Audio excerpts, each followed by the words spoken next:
I'm Richard Asprey. I'm a lifelong motorcycle rider and collector of motorcycles from all over the world.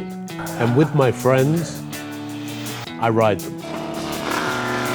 This is my motorcycle journey.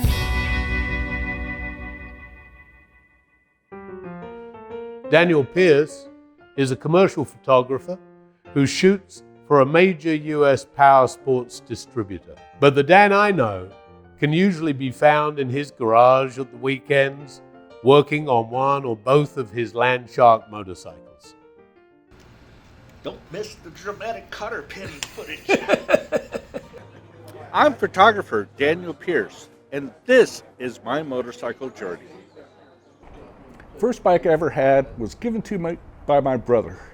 It was a Benelli, I don't remember what year, 125, two-stroke. And he was in the Air Force, and he gave me this bike. And then he had to go back to base, and it needed a magneto. And I was 14, and I didn't even know what a magneto was. So then he gave me a Honda 305. And it was a nice bike. All I had to do was push start it. And my brother, I was probably 15 now, and he said, all you have to do is, go down this hill, and when you're ready, put it in second and pop the clutch and it'll start. He just didn't tell me to get on the bike before I popped that clutch. Yeah. So it broke a wheel adjuster, and he had to go back to base, and my parents were in no rush to get me a new wheel adjuster. So that was my first two bikes, and I rode other bikes, but I didn't have another bike till I was 38, and that was a 72 Honda CL 350 that I bought as a basket case and put back together. This is my bike that I ride. It's a 78 Honda CB 750. It's known far and wide as the LANDSHARK because that's what I told people to call it.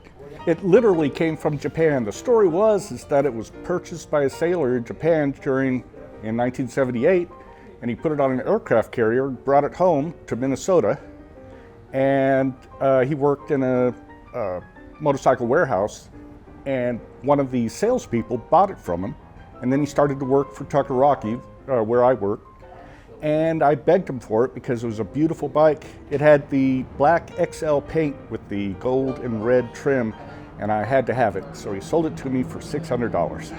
The paint job, as I said, it had a beautiful tank, but it got gas corrupted and bubbled up, and so I had to choose a decoration for it. So when I was a kid, I had built models of the P40 Warhawk in the, Flying Tiger trim, and I had it done first in just the regular graphic, straight like from an airplane, and it got corrupted.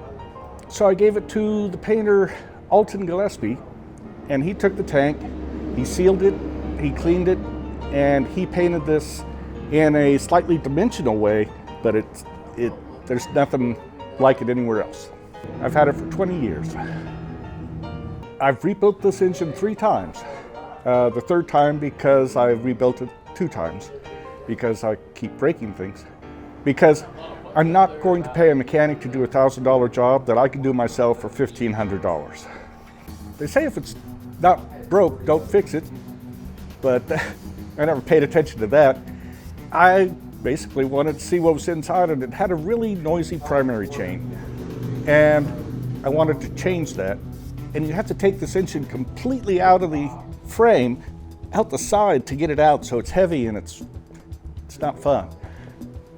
And when I put it all back together, I had a bolt in the valve cover break, and it started to tap on the way home from work, and I didn't like the tapping, and then it puked oil all over my pant leg, and this kind of engine doesn't puke oil unless something's really bad. And so I put it away. When I could bring myself to do it, I took the engine out again and put in some helicoils and put it back together. I replaced the primary chain. And when I put it back together, after a while it started ticking again. Yeah. Recently, about a year and a half ago, I took it apart again and I put helicoils everywhere because that aluminum, after it ages for 40 years, it doesn't want to hold a bolt anymore. As my friend Clay Wally likes to say, it's air surrounded by aluminum. It's that soft. That's the stress over years of just those threads pulling, they pop. So it's got them all over. It's running very well right now.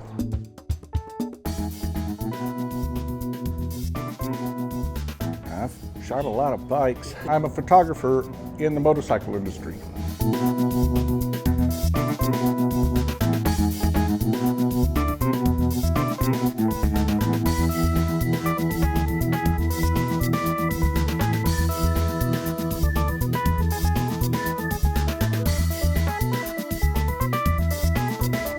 Anytime I get to shoot a Black Shadow, Vincent Black Shadow, that's my favorite bike of all time. I mean, it's just beautiful, and it performs. So. And here, the sad state of a forkless bike. There's nothing more pathetic looking. It ain't going nowhere unless you can do a wheelie. Put a little tag, wheelie only. And this is the next project someday, sort of, is that? This is the once in the future project. Davidson Sprint. And what year is that? Well, it's a 68. It was a 250, but I put a 350 engine in it, which was a good idea at the time.